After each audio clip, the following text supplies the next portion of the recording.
Olá, amigo estudante da Palavra de Deus, bom dia, um feliz despertar a você, na graça e paz de nosso Senhor Jesus. Vamos em frente, em nossa jornada bíblica. Segundo Reis, capítulo 24, será o nosso estudo de hoje. O que chamou a sua atenção ao ler, ao estudar este capítulo? O que impressionou você? O tema do nosso estudo: consequências da desobediência. Estamos chegando ao final do segundo livro de Reis, apenas 2 capítulos, 24 de hoje e 25, o último capítulo. Este capítulo apresenta-nos a queda de Jerusalém. Os últimos reis de Judá que não serviram ao Senhor, e Nabucodonosor, o rei da Babilônia, foi um instrumento de justiça e correção usado por Deus para tentar levar o seu povo de volta aos seus caminhos. Quando rejeitamos os conselhos e a lei do Senhor, o resultado natural será colhermos as consequências da desobediência. Em sua palavra, Deus mesmo diz: não erreis. Deus não se deixe escarnecer, porque tudo o que o homem semear, isso também ceifará. Está em Gálatas capítulo 6, verso 7. Ou seja, significa que as ações de uma pessoa têm consequências inevitáveis. Em outras palavras, o que se planta é o que se colhe. Se as ações de alguém semeiam o mal, colherão ruína, enquanto as que semeiam o bem trarão a vida eterna. A história de Israel e Judá deixa isto bem claro e serve de lição para nós hoje. No capítulo 24, vamos ver a primeira queda do reino de Judá e o cativeiro babilônico. O capítulo 24 de 2 Reis narra eventos trágicos que levaram ao exílio de Judá e à queda de Jerusalém. Este capítulo destaca a desobediência do povo e a corrupção que permeavam a liderança do rei Jeoaquim, resultando na invasão babilônica e na destruição da cidade. A narrativa enfatiza a importância da fidelidade a Deus e as consequências da idolatria, mostrando como a desobediência atrai o juízo divino. Vamos conhecer os eventos significativos deste capítulo e as lições que podemos e devemos aprender sobre a importância da obediência e também sobre a soberania de Deus. Esta é a introdução, um pequeno resumo do capítulo 24. Se você quer saber mais, se você quer cavar fundo no conhecimento da palavra de Deus do capítulo 24, eu te convido para você continuar comigo na sequência deste estudo. Aproveite, deixe o seu like, compartilhe e, se ainda não é inscrito, inscreva-se.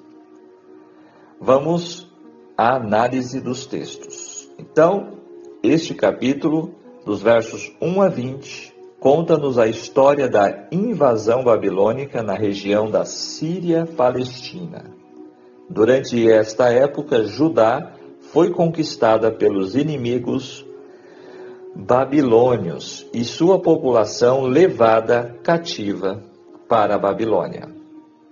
O verso 1 descreve o rei da Babilônia, Nabucodonosor. Este foi o maior rei da Babilônia, o rei que se destacou. Ele também é descrito no livro de Daniel, capítulo 4. E aqui nós vemos então que Jeoaquim, o rei de Jerusalém, se tornou um vassalo, um súdito de Babilônia, e entregou reféns a Nabucodonosor. Entre estes estavam Daniel e seus amigos.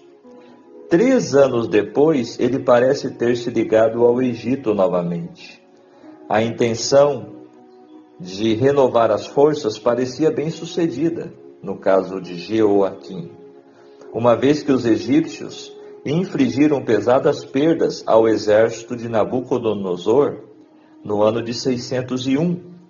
No entanto, a rebelião de Jeoaquim exibia falta de visão política, pois os babilônios rapidamente se recuperaram do contratempo e retornaram para punir os vassalos desleais.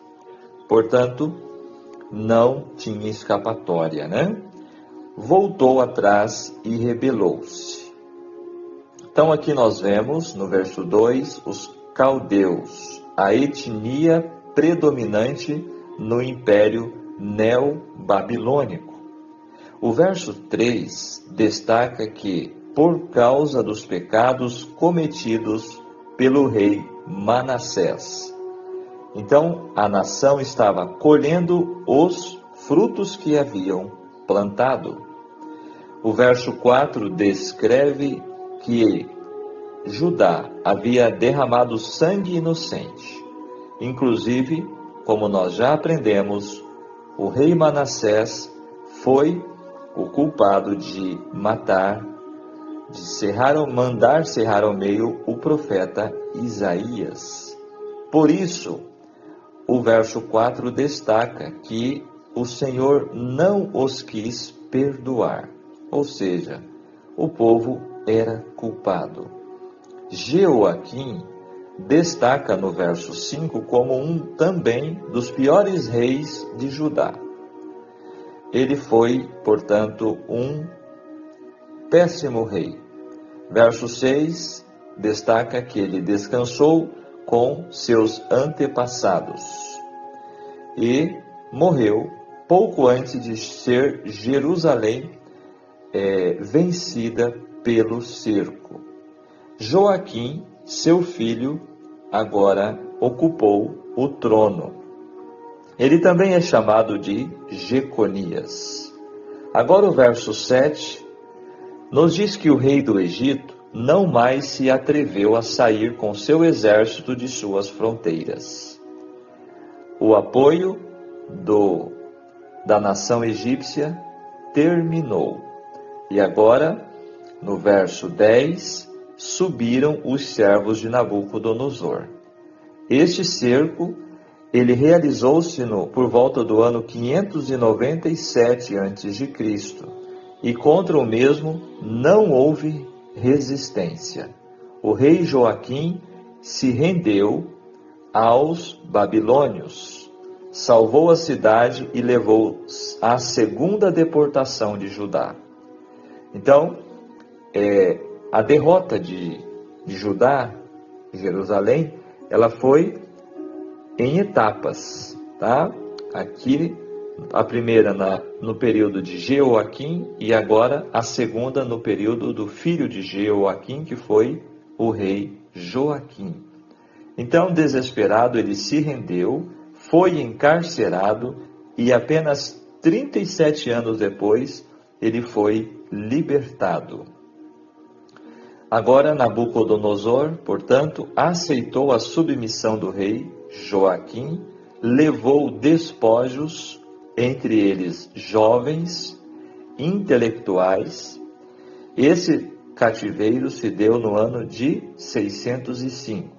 Já no 8º ano de seu reinado, 597, o rei da Babilônia impõe um cativeiro mais rigoroso.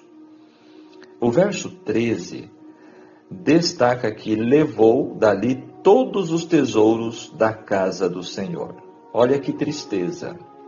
Aquele lindo templo que Salomão havia construído, ornamentado com muito ouro, com muita prata, com muitas joias, foi saqueado pelos babilônios.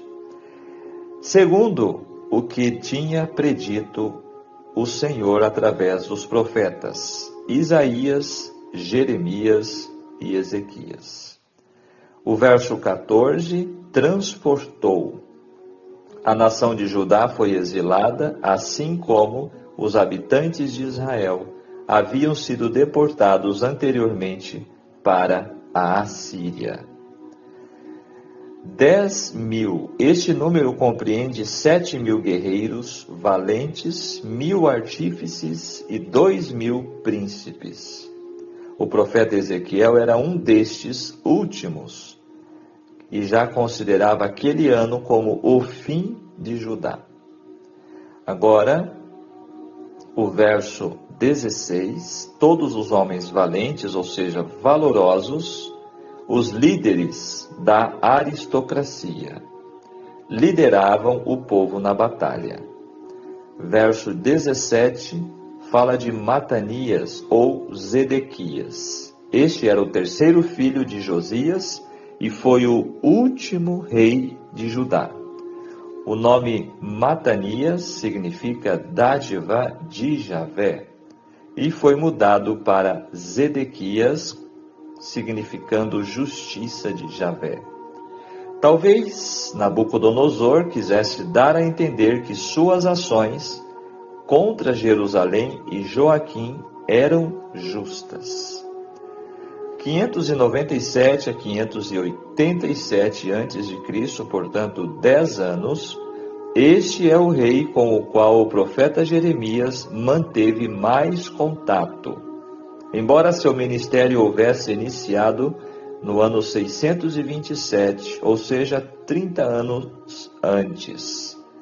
Este rei é mencionado muitas vezes no livro de Jeremias, desde o capítulo 21 em diante. E o verso 19 diz que ele fez o que era mal. Era um governante fraco e indeciso e se recusou a prestar atenção à palavra do Senhor dada por meio do profeta Jeremias. Portanto, Zedequias, o verso 20, diz que ele se rebelou contra a Babilônia e foi severamente punido.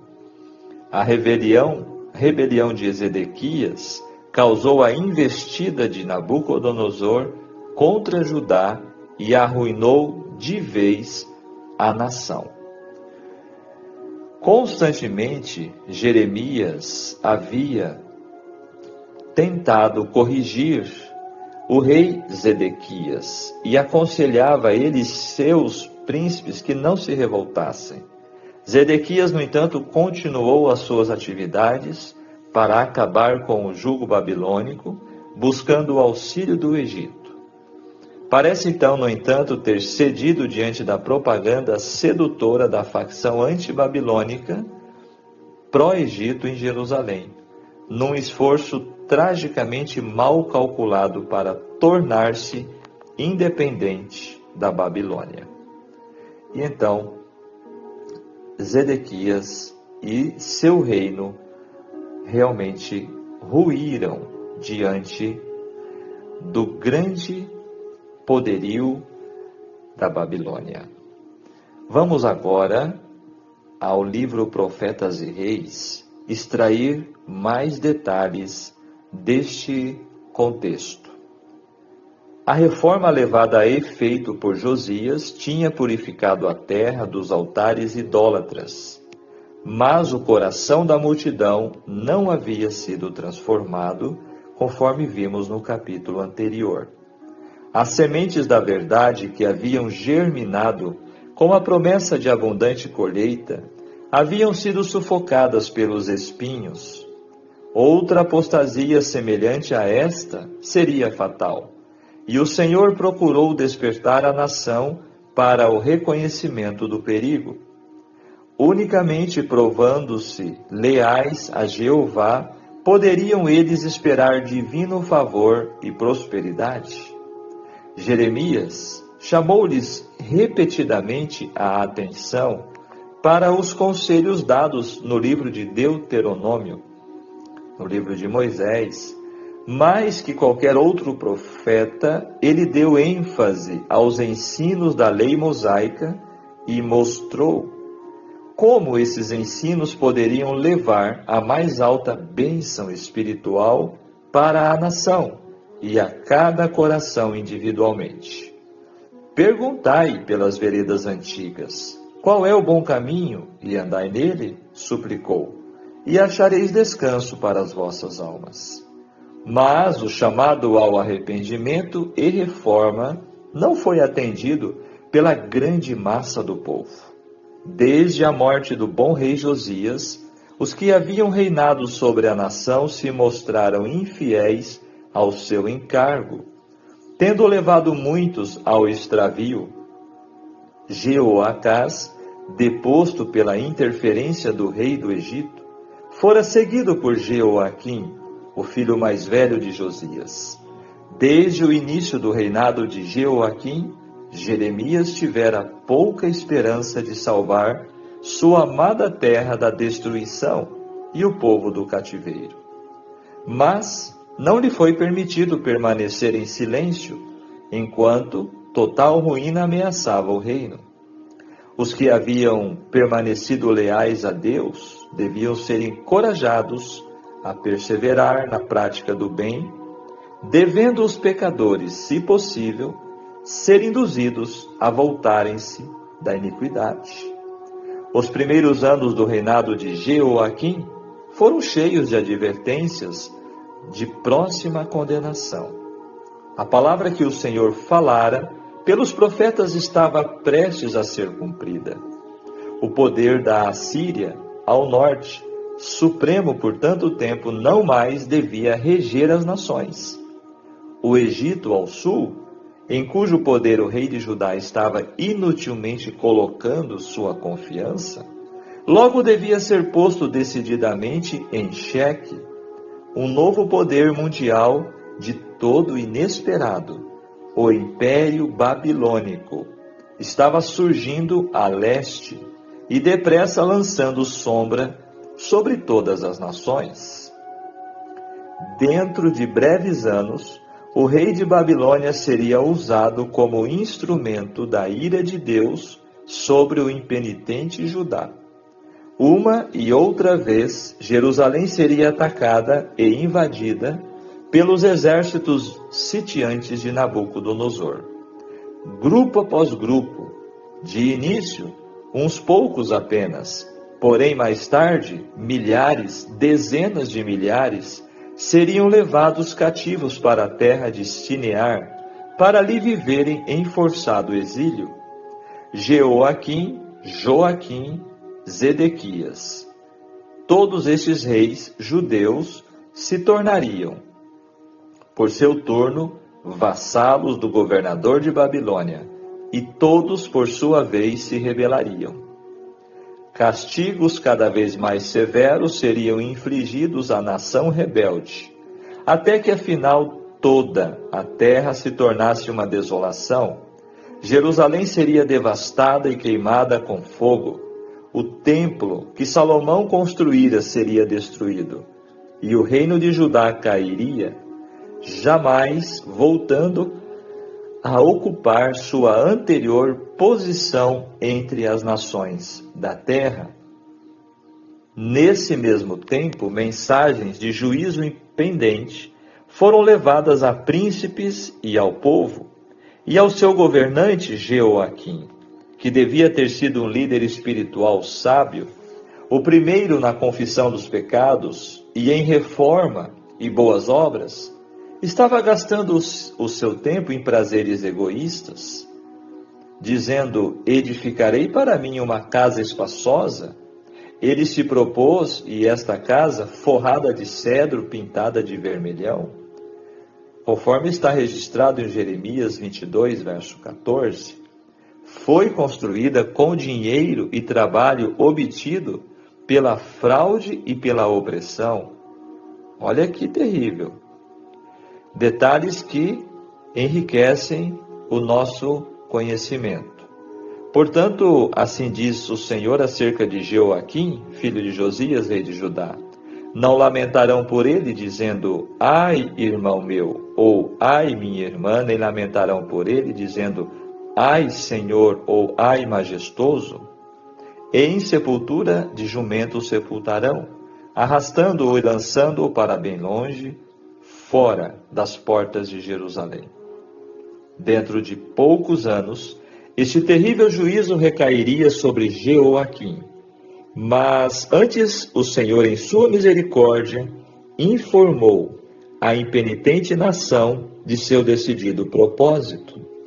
No 4º ano do reino de Jeoaquim, falou o profeta Jeremias a todo o povo de Judá e a todos os habitantes de Jerusalém, ressaltando o fato de que por mais de 20 anos, desde o ano 13 de Josias até esse dia, ele havia testemunhado do desejo de Deus para salvar. Mas suas mensagens haviam sido desdenhadas.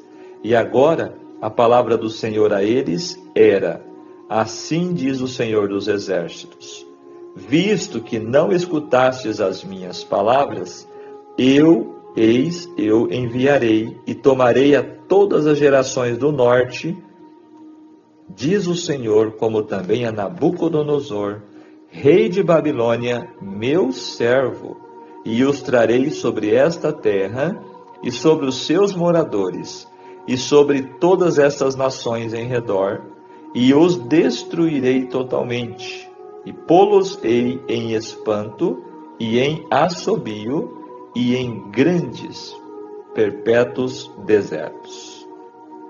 Era o propósito de Deus que Jeoaquim atendesse aos conselhos do profeta Jeremias, ganhando o favor de Nabucodonosor, livrando-se de muitos pesares. O jovem rei havia obedecido ao rei de Babilônia.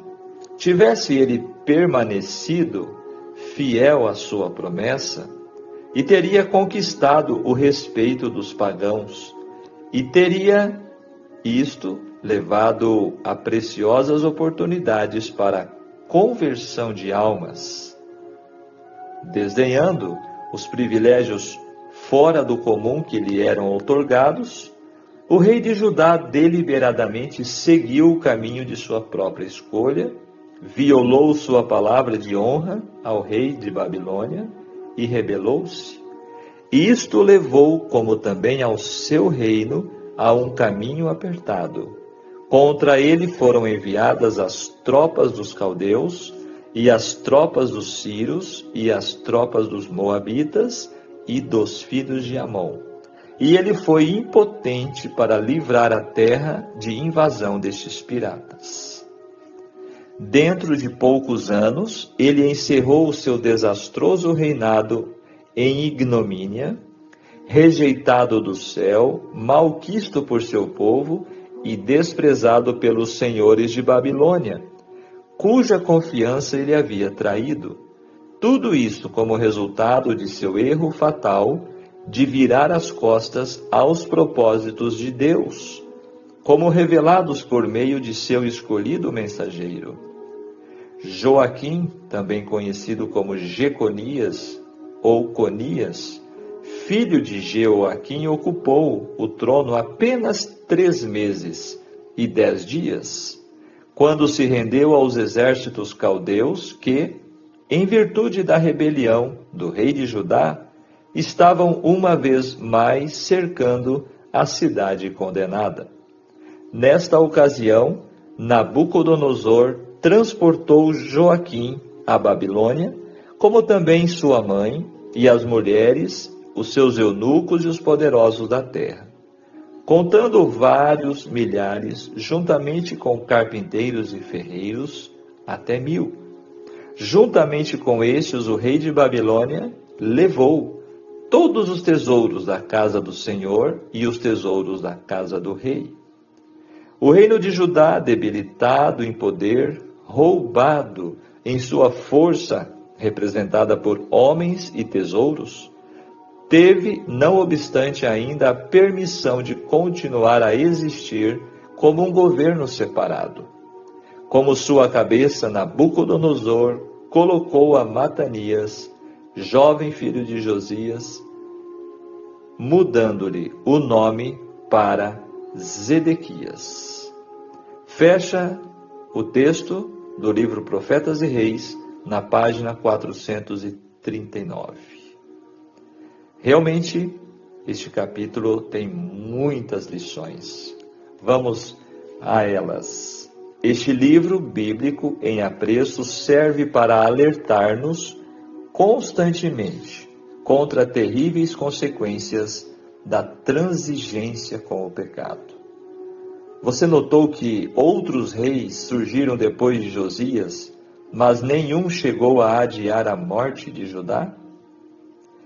Jeová não tem motivo nenhum para poupar a nação que não, senão uma paciência extraordinária, que já se estendeu por mais de 300 anos, desde a idolatria de Salomão. Agora, o Senhor, movido por uma indignação justa, dá cabo de Judá. 2 deportações menores precedem a derrota final. Então a cortina fecha-se durante o desafortunado reinado de Zedequias. A descrição da devastação inclui a perda da cidade, do templo, do povo, da terra e da monarquia. Uma derrota completa. Só uns poucos permanecem junto ao governador nomeado por Babilônia. Estes poucos assassinam o governador e fogem, dessa forma reduzindo ainda mais a população. A nação santa foi reduzida a um mero punhado de gente numa terra santa, que para todos os propósitos estava destruída. Independente de quem seja, fazer concessão em sua fé por questões interesseiras é um desafio contra Deus. Segundo Reis, é solene advertência aquele que busca a independência de Deus. Neste livro, a dependência de outros deuses levou à morte tanto de indivíduos como da nação judaica. Se nossa segurança repousa em nossa própria riqueza ou poderio militar, estamos confiando numa casa construída sobre areia. Saibam disso. Os fracassos dos reis de Israel e Judá lembram os cristãos que eles devem depositar a sua confiança só em Deus. O caráter de Israel e Judá muitas vezes procurava preservar a segurança nacional à custa das suas convicções religiosas distintas. O povo que Deus havia libertado da escravidão egípcia devia ter evitado situações políticas que comprometessem a sua liberdade de cultuar a Deus. O fim trágico das nações de Israel e Judá demonstra as terríveis consequências do pecado. Entretanto, nenhuma catástrofe é tão grande que Deus não possa agir por meio da herança, da esperança a seu povo. Fazer o mal diante do Deus que almeja o nosso bem nos levará além da apostasia, que é o destino da perdição. Seguir ideologias forâneas, ou seja, que não constam nas Escrituras, visando preservar a cultura, resultará no fim de toda a estrutura familiar, civil ou eclesiástica. Devemos, portanto, erguer-nos dos valores corrompidos para não desembocarmos numa vida espiritual destruída. Portanto, reavivemo-nos. A história de Judá, fechando o nosso estudo, marcada por ciclos de arrependimento e desvio, ilustra que a desobediência a Deus não é apenas uma questão espiritual, mas também traz consequências práticas e severas. A desobediência sobre o reinado de Jeoaquim, que promoveu a idolatria e se afastou dos caminhos do Senhor, resulta em um juízo divino que culmina na queda de Jerusalém e no exílio do povo. A narrativa destaca que, apesar das advertências dos profetas, o povo ignorou os avisos e continuaram em suas práticas ímpias, levando à ira de Deus. A história de Judá nos ensina que, mesmo em meio às consequências da desobediência, sempre há uma oportunidade para Deus. A misericórdia de Deus está presente e Ele deseja que seu povo se volte para Ele em verdadeira adoração. Agora, conclusão. A narrativa nos lembra que a desobediência pode levar a consequências devastadoras, mas a graça de Deus está sempre disponível para aqueles que buscam sua ajuda. As consequências da desobediência e o juízo divino em 2 Reis 24 são um poderoso testemunho da importância de permanecermos fiéis a Deus. A história nos desafia a refletir sobre nossas próprias vidas e a necessidade de buscar a verdadeira adoração, evitando as armadilhas da idolatria e da corrupção. Que possamos aprender com as lições da história de Judá e nos esforçar para viver de maneira que honre a Deus. Que vigiemos e oremos. Amém. Olha, penúltimo capítulo de 2 Reis, capítulo 24. Um registro histórico realmente muito significativo. E também vamos ao pensamento do dia. Deus usa profetas para alertar o perigo dos caminhos tortuosos. Ignorá-los significa ignorar o próprio Deus. Fique atento para os alertas de perigo. Fiquem atentos para as lições que acabamos de aprender. Muito bem, vamos agora falar com Deus. Vamos orar. Maravilhoso Deus e querido Pai Celestial, graças te damos, Senhor, pelo despertar de um novo dia. Graças te damos, Senhor, pela sua misericórdia que se renova a cada manhã. Te agradecemos também por este estudo, por este momento em tua presença, ouvindo a tua voz através da sua palavra. Senhor, tem misericórdia de nós, perdoando os nossos pecados e nos batizando com teu Espírito Santo. Fica conosco, nos guarde do mal, em nome de Jesus, amém. Muito bem, mais um passo que demos, mais um capítulo estudado.